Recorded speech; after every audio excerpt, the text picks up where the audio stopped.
budaya, dan salam kebajikan. Kami dari kelompok 7 ingin menampilkan dramatisasi kami yang berjudul Dua Penyanyi. Halo semuanya, nama aku Winda. Halo, aku Prames. Halo, aku Lia. Halo, aku Kamila. Halo, aku Dipa. Halo, aku Rachel. Halo, aku Wulan. Halo, aku Chelsea. Halo, aku Edis. Halo, aku Adina. Halo, aku Priscilla. Halo, aku Rehan.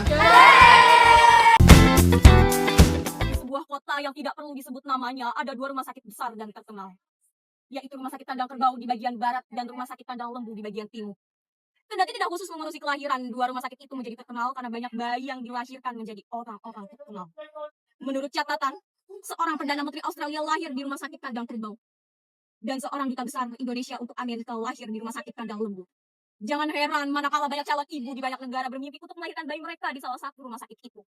Tentu saja, di samping orang-orang besar itu banyak pula kelahiran bayi yang tidak menjadi apa-apa. Tidak memiliki nama, dan sama sekali tidak perlu digagalkan.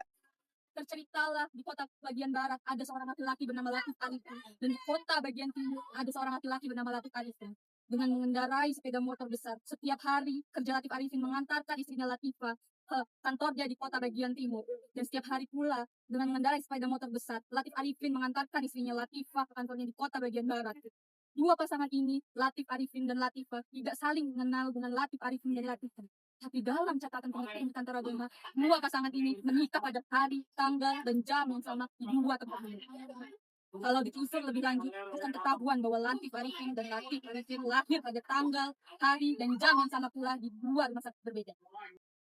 Latif Arifin lahir di kandang kerbau dan Latif Arifin lahir di kandang lembu. Kalau ditelusur, ternyata istri mereka, Latifah dan Latifah, juga lahir pada hari, tanggal, dan jam yang sama di dua rumah sakit berbeda. Latifah lahir di kandang lembu dan Latifah lahir di kandang kerbau. Latif Arifin benar-benar mirip Latif Arifin. Dan Latifah betul-betul mirip Latifah. Seandainya mereka berjumpa, mereka tidak akan tahu mana yang mana. Sudah lama mereka menginginkan anak, tapi anak yang mereka tunggu tidak pernah datang. Akhirnya, setelah menunggu 10 tahun dan tidak ada ujungnya, masing-masing mereka setiap malam berzikir, memohon kepada Tuhan seru sekalian alam, agar mereka segera memperoleh keturunan. Akhirnya, Tuhan seru sekalian alam mengabulkan permohonan mereka. Setelah mengandung, Latifah sering bergaduh dengan suaminya. Demikian pula Latifah dengan suaminya. Latifah ingin melahirkan di rumah sakit Antonio Barabak, dan Latifah ingin melahirkan di rumah sakit Antonio Barabak juga. Suami Latifah ngotot, ingin Latifah melahirkan di kandang kerbau atau kandang lembu. Demikian pula Latifah. Wahai Latif Arifin, kamu lahir di kandang kerbau karena orang tuamu ingin kamu menjadi orang besar. Ternyata kamu bukan apa-apa.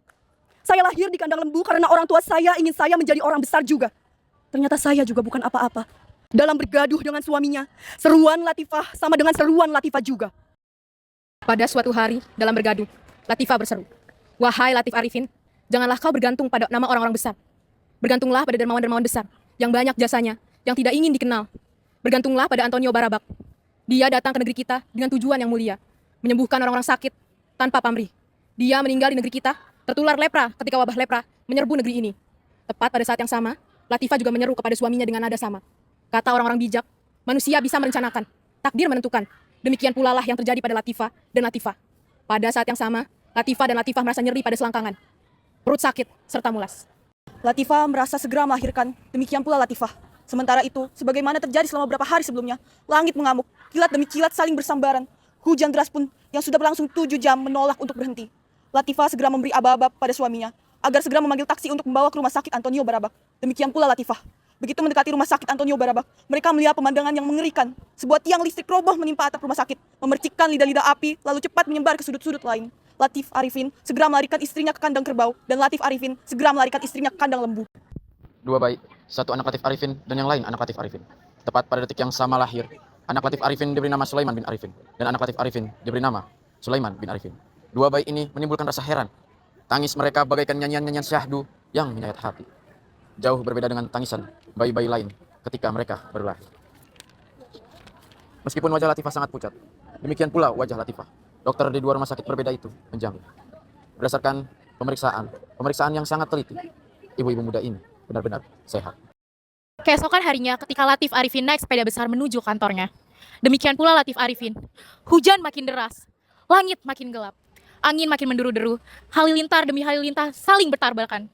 Tepat pada waktu bersamaan, malaikat Israel menyabut nyawa Latif Arifin di Labuh Raya 15A dan nyawa Latif Arifin di Labuh Raya 15B.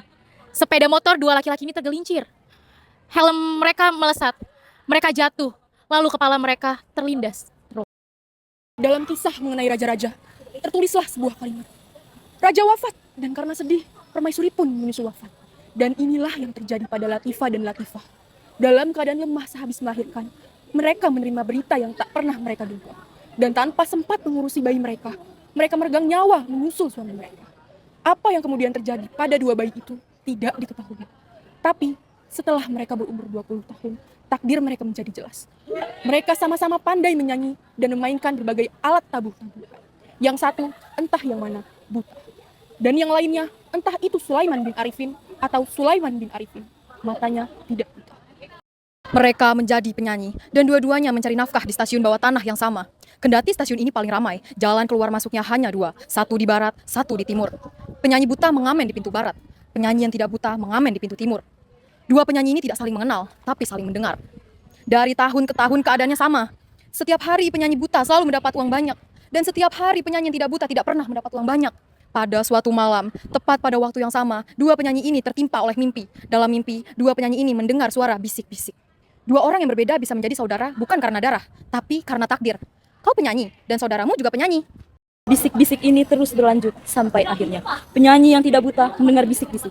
Takdirmu buruk karena kamu tidak buta. Takdir saudaramu bagus karena dia buta. Tanpa sadar, dalam keadaan masih bermimpi, penyanyi yang tidak buta mengambil pisau lalu menusuk-nusuk matanya. Maka di stasiun bawah tanah itu sekarang ada dua penyanyi, sama-sama buta. Dua penyanyi tetap saling mengenal, tetapi saling mengetahui. Pada suatu malam, tepat pada waktu bersamaan, dua penyanyi ini di rumahnya masing-masing bersembayang, memohon ampun kepada Tuhan seru sekalian alam. Begitu selesai bersembayang, tubuh dua penyanyi ini bergetar-getar hebat dan mereka segera teringat pada bisik-bisik lain dalam mimpi mereka beberapa hari lalu. Apabila tubuhmu bergetar-getar hebat, kamu akan segera bergabung dengan ayah bundamu. Malam makin gelap. Angin bertiup tenang. Dan hampir semua rumah di kota yang tidak perlu disebutkan namanya itu, kini baru sudah padam lampunya. Lampu-lampu jalanan yang dianggap tidak begitu penting juga sudah dimatikan. Dalam waktu bersamaan, dua penyanyi keluar dari rumah masing-masing. Langkahkan kaki dengan dibantu oleh tongkat mereka. Tanpa tahu harus kemana. Hanya kaki mereka lah dan tongkat yang menuntun mereka. Suara bisik-bisik terdengar. Takdir telah membuat kamu lahir tepat pada saat yang sama dengan saudaramu. Dan akhir hidup kalian akan datang bersama-sama pula.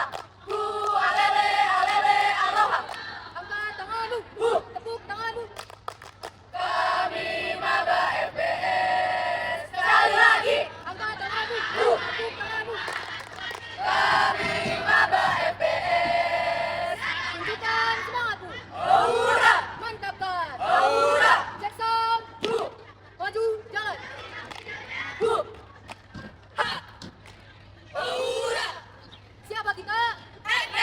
Siapa kita? Fakultas Bahasa dan Seni.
Latifah